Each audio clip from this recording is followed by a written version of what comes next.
E são meus convidados neste Jornal de Domingo, os professores Arlindo Barreto, que se candidata nestas eleições na reitoria da Universidade de Cabo Verde com o lema Juntos por uma Universidade de Confiança, a professora Lourdes Gonçalves, que tem o lema Uma Liderança com Mais Impacto Social, e o professor Odair Varela, por uma Universidade Sustentável, Internacional, Digital e Inclusiva. Obrigado a todos por terem aceito o convite da TCV para estarem aqui e para falarmos um bocadinho sobre o ensino superior. Eu percebi há dias no debate que vocês fizeram que a sustentabilidade vai ser o grande problema, ou é o grande problema da Universidade Pública de Cabo Verde, e no futuro também deverá ser uma questão que estará nas vossas plataformas. Começo por si.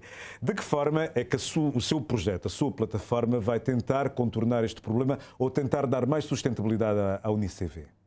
Muito obrigada, Marcos Rocha. Permita-me cumprimentá-lo e agradecer à televisão pública pela oportunidade que nos dá para apresentar o nosso programa e trocarmos algumas ideias entre nós. Quero também aproveitar esse momento para cumprimentar os meus dois colegas, o professor Dr. Odair Varela e o professor Dr. Arlindo Barreto, cumprimentar toda a comunidade académica da UniCV que nos assiste e todos aqueles que nos assistem no país e na diáspora. Se me permite, Marcos, eu gostaria de responder a sua pergunta analisando o tema de sustentabilidade numa perspectiva mais positiva. Para mim, os desafios são para serem vencidos. Tal como disse o poeta, as estiagens já não nos metem medo.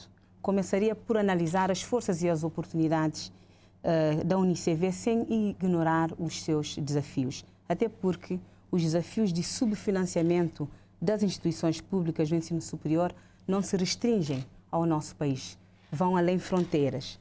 Gostaria que, garanto-lhe que a Universidade de Cabo Verde é uma instituição estável e sustentável, apesar dos desafios que as instituições e as empresas comparticipadas pelo Estado têm passado, sobretudo nos últimos tempos. A UniCV recebe anualmente subvenção do Estado que tem sido flutuante. Este ano, com o novo orçamento, conseguimos alcançar os 39% e prevemos, na nossa gestão, alcançar os 49%. Não podemos esquecer que a Universidade Pública foi criada e instituída pelo Estado de Cabo Verde para responder à mais nobre missão, que é formar o seu capital humano. Portanto, analisar a questão da sustentabilidade social a partir das suas forças, digo-lhe que com 15 anos a Universidade de Cabo Verde é uma universidade extremamente importante e relevante no contexto do desenvolvimento da nação. Estamos no ranking das 100 universidades da África, temos 50% dos estudantes do país, temos maior número de docentes, cerca de 300 docentes a tempo integral e um número considerável de funcionários. Estamos com um rácio superior de doutores, atingimos mais de um doutor por 120 estudantes, de acordo com o regime jurídico de ensino superior.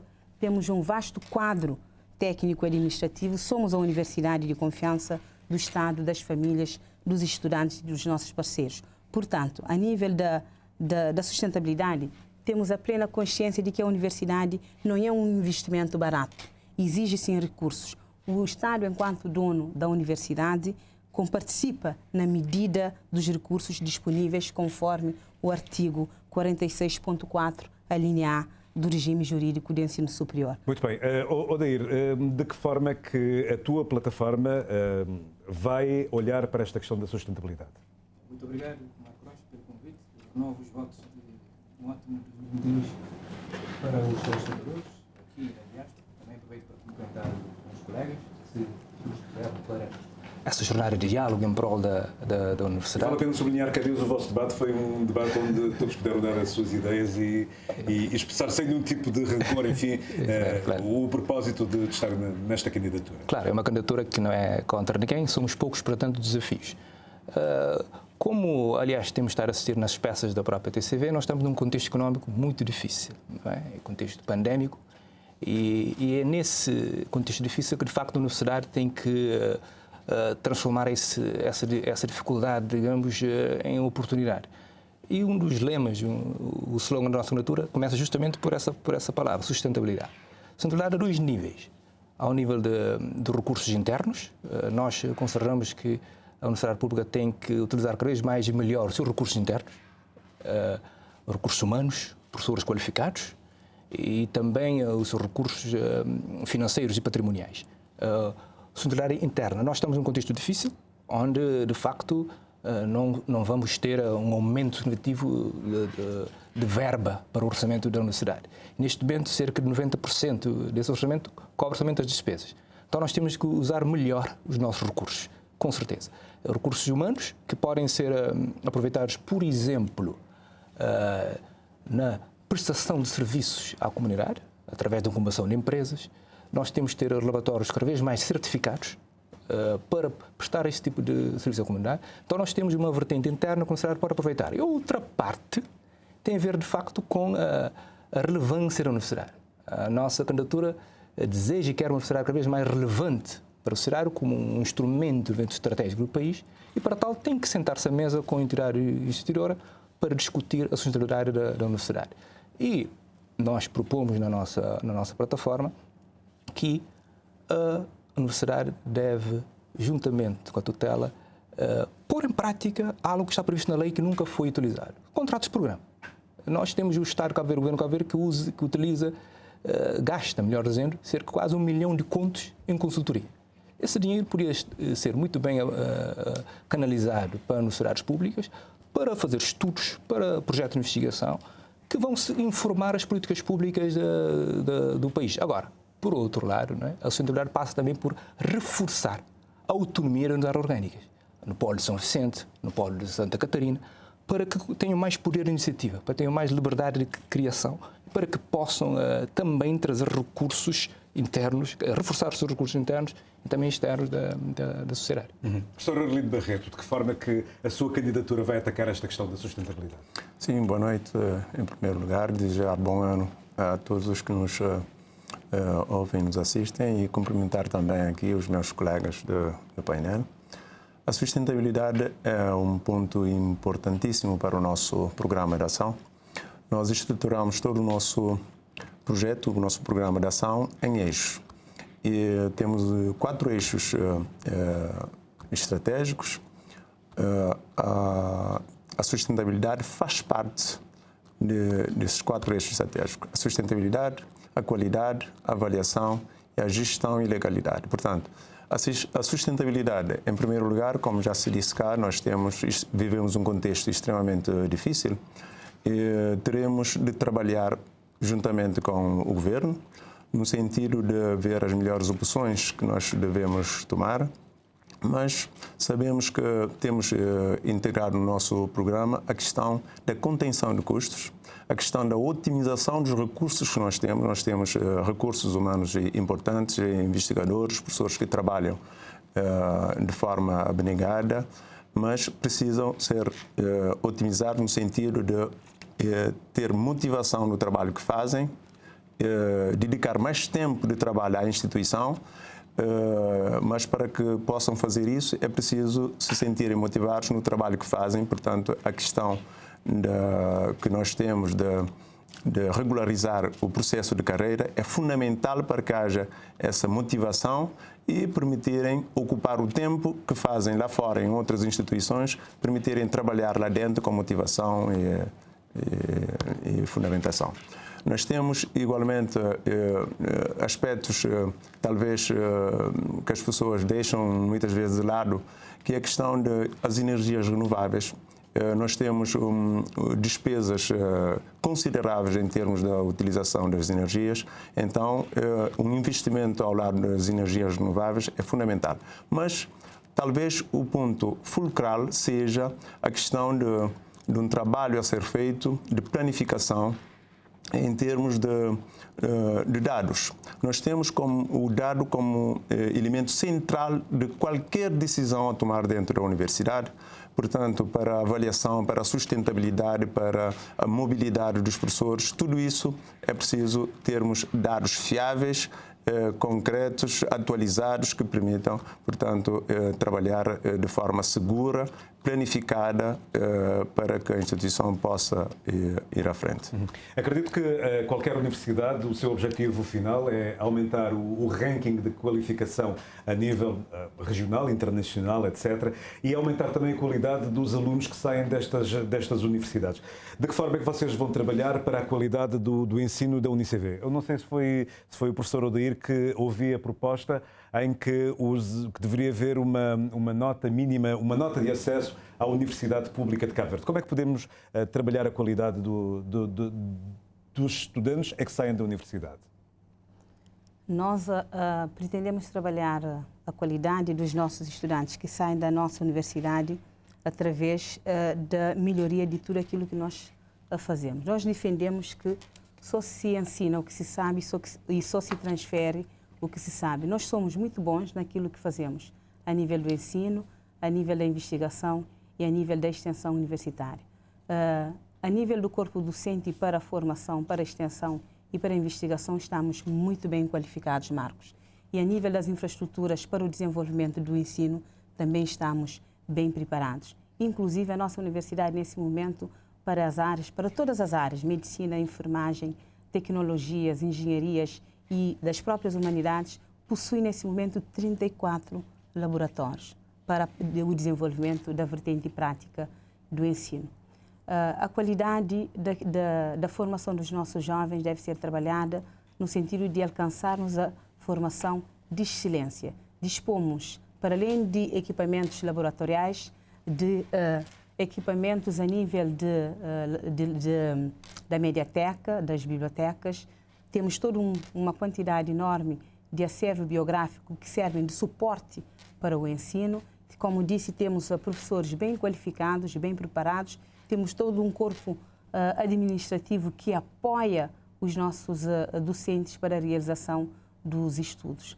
Em termos de nota mínima, a Universidade de Cabo Verde, nesse momento, não estipula uma nota mínima, a não ser nos cursos de medicina, que os alunos passam, sobretudo, por um processo de teste. Para os outros cursos, dependendo do número de clausos, os estudantes são selecionados de acordo com as suas médias. Professor Odair, a qualidade da universidade passará justamente por criar um patamar de acesso à instituição pública, ou não passará por aí? Creio que passará sim. Nós, neste momento, temos cerca de 50% dos estudantes da UNICV que não conseguem ter as suas propinas em dia, regularizadas. Eu acho que já vamos falar disso. Então, a questão é, tendo, por exemplo, um fundo nacional que mantenha os estudantes nas universidades públicas, então vamos ter as condições para termos os melhores estudantes na universidade. Okay? Se os estudantes, a sua permanência na universidade pública vai ser garantir pelos impostos dos cabo-verdianos, através de um fundo, por exemplo, que ainda não existe, vai ser possível também ter os melhores. Os melhores, quando terminar a sua formação, também vão continuar na universidade, reter os melhores talentos. Se isso não for possível agora, porque estamos de facto num contexto difícil, pode ser possível também que a universidade crie condições internas, com fundo próprio, também com parcerias com instituições financeiras e outras, para garantir a permanência dos estudantes e dos melhores. Há diversas formas, através do mecenato, da instituição de padrinhos e bolsas de empréstimo reembolsáveis, para, no fundo, que tenhamos estudantes motivados, estudantes que possam, por exemplo, ter iniciação científica.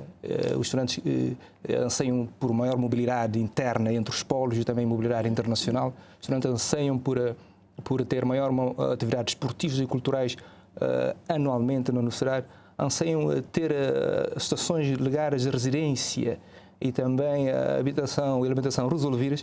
Então, com isso, nós temos condições para reforçar ainda mais a qualidade dos nossos estudantes, aumentar a qualidade do ensino, porque neste momento, quando nós não temos estudantes que conseguem ficar, na universidade, não se valoriza o percurso. Muitas vezes eles perdem anos letivos por causa desse problema económico, não é? Então, do nosso ponto de vista, é fundamental políticas estudantis que colocam os estudantes no centro da Casa da Ciência, que é a universidade, até para evitar depois a fuga de cérebros. Aproveitar essa oportunidade demográfica que nós temos para termos os melhores aqui a estudar. Nós temos que inspirar os nossos estudantes a ficarem no país para que contribuam para o desenvolvimento estratégico do país. Agora, por outro lado, a qualidade passa também pela renovação das ofertas formativas. Nós temos que adaptar-nos ao novo contexto. A Universidade Pública tem uma carteira muito interessante de oferta formativa, mas precisa ter mais, ligar, por exemplo, a áreas como engenharias de pesca, engenharia de metais, renovar as ofertas formativas, ofertas de qualidade, de ponta. E muito ligado também a um outro slogan da nossa candidatura, tem a ver com o mundo digital. Aproveitar novas tecnologias de informação e comunicação para reforçar essas ofertas formativas, aumentar a qualidade de ensino. Professor Arlindo Barreto, faço-lhe a mesma pergunta. A qualidade de ensino passará por estabelecer uma nota de acesso mínimo à universidade pública? É uma questão complicada. É certo que se a gente estabelecer uma nota mínima, poderá ajudar em termos na universidade pessoas que à partida supomos que tenham uma melhor competência. Mas é preciso pensar também na questão da concorrência. Nós temos universidades que funcionam sem as provas de acesso, sem o estabelecimento dessa nota mínima. Então, isso tem de estar ligado também à questão da sustentabilidade. O nosso programa de ação prevê todo um eixo ligado aos estudantes, que é o eixo 6, que prevê que os estudantes devem estar, sinceramente, no centro das preocupações, porque é o maior ativo que nós temos, o maior e o mais importante ativo que nós temos para o funcionamento da universidade. Mas a questão da qualidade da entrada dos estudantes deve ser vista à partida.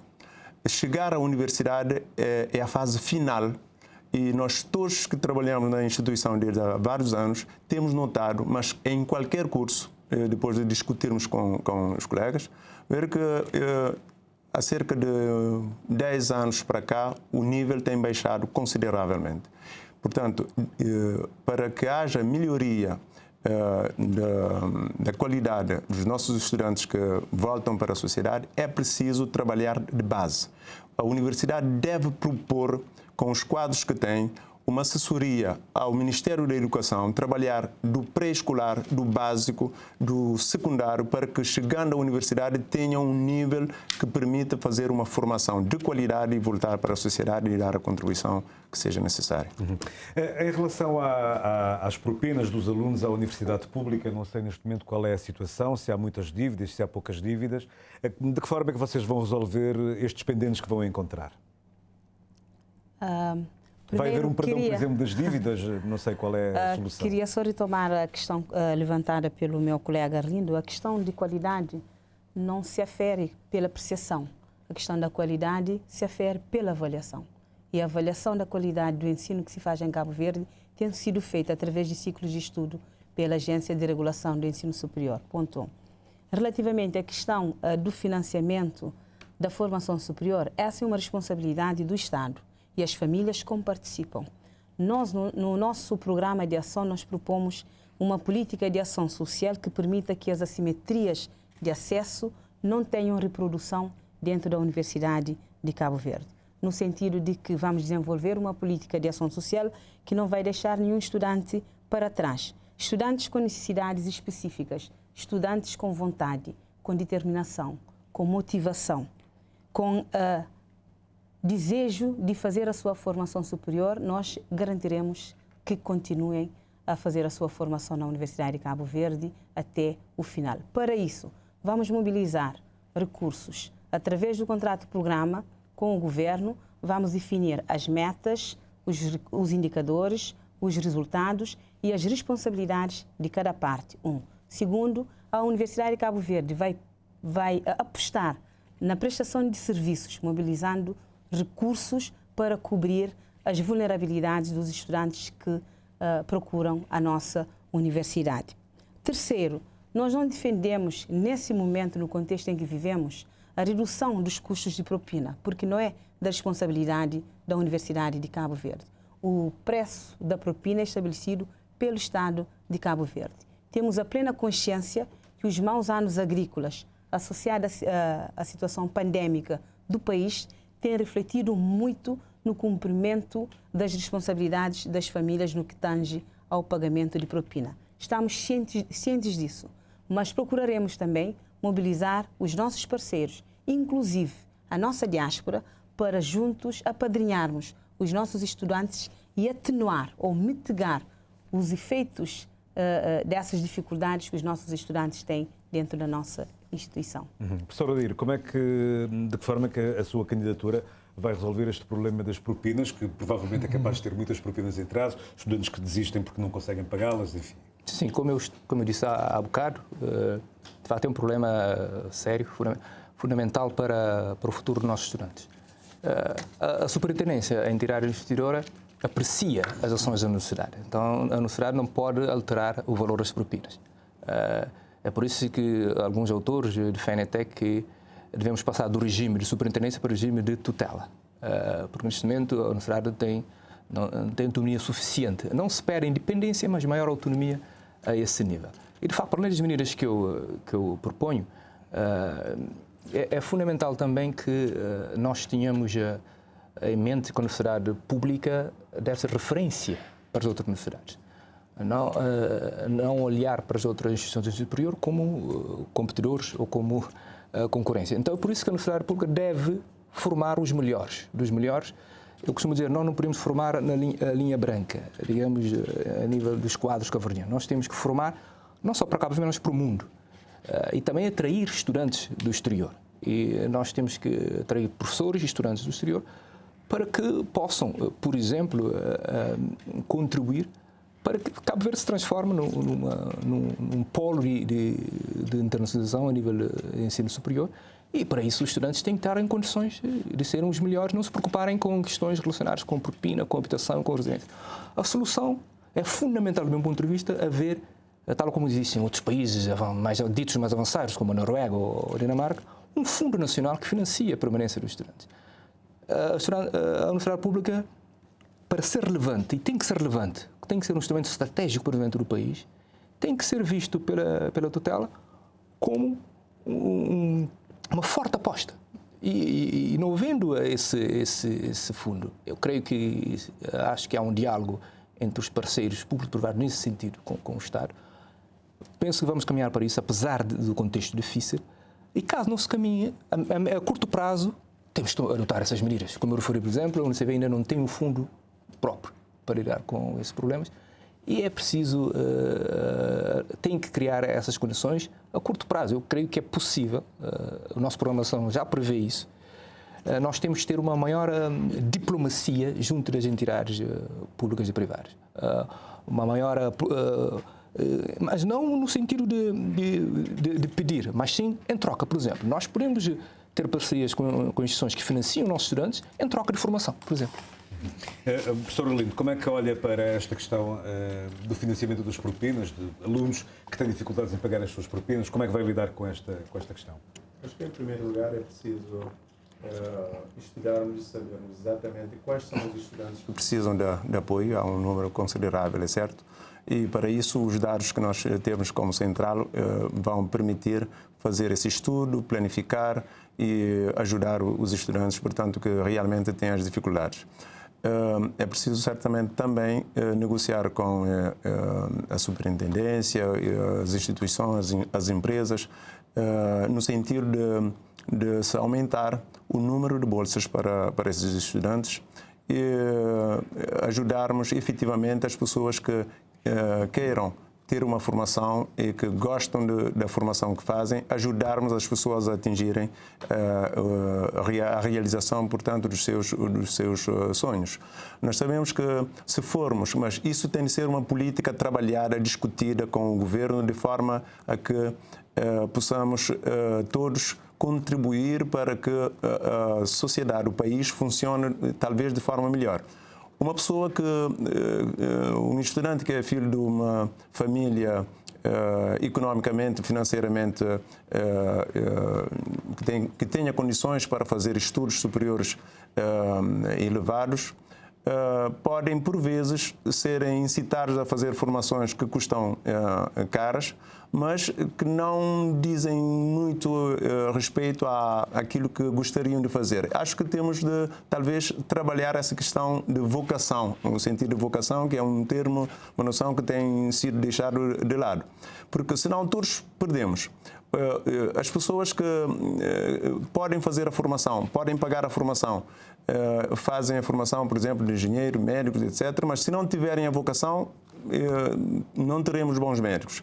E pessoas que são pobres, mas que desejariam fazer essa formação e que não têm condições, podem ser pedreiros e terem outras formações e não exercerem a formação com a qualidade também que se quer. Portanto, é preciso colocar as pedras no seu devido lugar e trabalhar juntamente com as instituições do governo no sentido de ajudarem os que realmente queiram atingir a vocação que tem.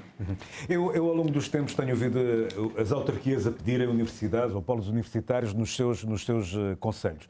E, recentemente, há coisa de 2 meses, se não estou em erro, quando nós entrevistamos a reitora Judite Nascimento, ela colocava o ênfase, colocava uma aposta mais num ensino, digamos assim, à distância, usando as novas tecnologias, em vez dos polos universitários estarem nestes municípios. Gostaria de ouvir a vossa opinião em relação à deslocalização ou à descentralização da universidade. Antes de responder à sua questão, Marcos, queria retomar 2 pontos. Primeiro, para dizer ao meu colega Odair que a Universidade de Cabo Verde possui um fundo de ação social que apoia os estudantes mais carenciados. E esse fundo foi grandemente alavancado durante o período da pandemia.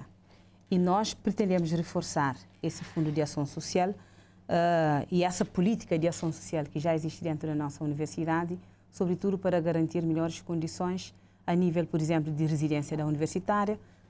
Propomos, por exemplo, vagas por escalões, aqueles que os pais têm rendimentos maiores pagam mais, aqueles que os pais têm rendimentos menores pagam menos, cotas emergenciais para aqueles que não podem pagar, passam a ter uma vaga na residência gratuita, bolsas de alimentação comparticipada pela universidade e uma clínica social universitária para assegurar o atendimento médico e medicamentoso. Dizer que a nível da expansão da nossa universidade, nós pretendemos fazer isso, manter ou alargar a matriz da universidade para as outras regiões através do ensino à distância. Efetivamente, há uma forte exigência dos diferentes polos de terem mais autonomia e das câmaras municipais de terem polos universitários nos seus municípios. Nesse momento, Cabo Verde tem cerca de 10 instituições de ensino superior. Eu não acredito que seja viável a propagação de polos universitários em todas as regiões do país, mas poderemos chegar lá via o ensino e-learning e b-learning. E essa é uma grande aposta. Nesse momento, por outras vias, a universidade já está a trabalhar com os municípios da Ilha do Fogo para a implementação de um polo na Ilha do Fogo. Na Ilha de São Vicente já temos o nosso polo, polo 2. Em Santa Catarina já temos um outro polo. Na Ilha do Sal temos uma representação. Já tivemos uma representação na Ilha de Santo Antão. Mas a nível de criação de novos polos, isto terá que ser pensado, porque Cabo Verde é um país de parcos recursos e a nível demográfico não temos uma demanda tão grande que de certa forma justifica a necessidade de criação de polos universitários em todas as ilhas, isto respeitando, obviamente, os interesses de cada um dos municípios. Tem esta mesma opinião, professor Odair? Bom, em relação a essa questão, eu diria que, de facto, a aposta passa pelas novas tecnologias de informação e comunicação, pelo ensino híbrido, presencial e à distância. Agora estamos numa era em que se fala da quarta revolução industrial, com novos produtos, novas tendências tecnológicas, internet das coisas, o 6G, agora já se fala do 6G ou do 7G, do fintech, do blockchain, etc. Eu creio que a universidade tem que estar atenta a essas novas tendências e apostar na integração nacional da universidade. nossa área tem que ser nacional antes de ser internacional. Os polos implicam não só uma arquitetura jurídica, é preciso regulamentar os polos, que ainda não estão regulamentados, mas também implicam recursos financeiros. Então, de facto, o melhor caminho passa por termos delegações, juntamente com, falou-se aqui até das câmaras municipais, delegações com centros, mas investir financeiramente em polos, neste momento, não se figura o mais desejável. É claro que, por exemplo, falando da economia azul, da economia verde, que são apostas estratégicas da República, é possível alavancar ainda mais algumas unidades orgânicas, dar-lhe um cunho nacional, que é o caso da ECA, da Escola de Ciências Agroambientais, que precisa ser reinventada. Não só em Santiago Norte, mas também em Santo Antão, no Fogo, até em São Nicolau. E no caso da economia azul também, a questão inclusive a Universidade Pública pode fazer parcerias com a Universidade Técnico Atlântico, não é? Então, neste momento, mais importante do que pensar em construir infraestruturas físicas, de facto, é necessário ter uma transformação digital na UniCV. Mais do que a simples digitação ou digitalização, é pensar em ofertas formativas adaptadas a novas tecnologias de informação e comunicação. Dar novas ferramentas pedagógicas aos professores. E para isso é fundamental pôr em prática a legislação existente. A candidata Maria de Lourdes Gonçalves, professora, falou, por exemplo, na questão do Fundo Social, que existe formalmente na Universidade Pública, mas que ainda não foi operacionalizado. Justamente a ideia é pôr em prática este fundo, tal como outras medidas que passam justamente pelo aprofundamento da conexão, da conectividade entre as ilhas de Cabo Verde. Professor Arlindo, de que forma é que responde aos autarcas que gostariam de ver um polo universitário no seu município? A questão dos polos, acho também que é importante que haja essa preocupação, mas a multiplicação dos polos, como já se disse cá, acho que talvez seja uma questão delicada. O ensino à distância, sim, eu penso que devemos apostar fortemente no ensino à distância. Há autarcas que já propuseram essa possibilidade de trabalharem no sentido de disponibilizar espaços para funcionamento com os estudantes que tenham dificuldades em se deslocar para o ensino presencial. É preciso dizer que nós trabalhamos na instituição desde há vários anos. Temos visto que muitas vezes os estudantes que vêm das outras ilhas atravessam dificuldades enormes. É preciso a gente investir nisso. Há bocado falou-se na questão da ação social. E, efetivamente, existe um regulamento que foi aprovado recentemente, que ainda não foi aplicado, eu penso, por uma questão de ter sido aprovado muito recentemente, mas é preciso apostar muito fortemente na questão da alimentação, da ajuda para a alimentação, na questão das atividades desportivas, priorizar tudo isso, a ação social. É preciso trabalhar fortemente nisso. Agora, o trabalho sobre o ensino à distância é fundamental que haja investimento, não só em termos materiais, mas também a nível de formação. Formação disponibilizadas regularmente aos professores são feitas, mas talvez haja necessidade também de se diversificar e multiplicar formação para os estudantes. Os estudantes têm queixado muito do facto de não terem megas suficientes para seguirem as aulas à distância. Portanto, teremos de pensar fortemente nisso e ajudar as pessoas que realmente precisam. E para isso é preciso, mais uma vez, a utilização dos dados para trabalharmos de forma séria, com uma gestão rigorosa, transparente e que dê confiança às pessoas naquilo que nós andamos a fazer. Eu já extrapolei o tempo que eu tinha dedicado a vocês. Em um minuto eu gostaria de saber a vossa opinião. De que forma que apelavam os vossos eleitores, os eleitores universitários, a votarem vocês, ou melhor dizendo, qual é o diferencial entre estas três candidaturas? Começo por si. Mas eu queria retomar em 10 segundos duas questões. O Fundo Social da Universidade existe e durante o estado de emergência foi ativado com pacotes de assistência com recursos tecnológicos, com megas de internet oferecidas pelas empresas privadas e com vários outros tipos de assistência. Segundo, para dizer ao meu colega que a ECA é uma unidade orgânica consolidada, nós defendemos a sua manutenção enquanto uma unidade com plena autonomia e sua expansão para a região norte de Santiago. Para Santo Antão, dificilmente seria possível porque a Universidade Técnica do Atlântico já tem um Instituto Superior de Ciências e Tecnologias Agrárias. Como é que eu vou pedir os votos à nossa academia?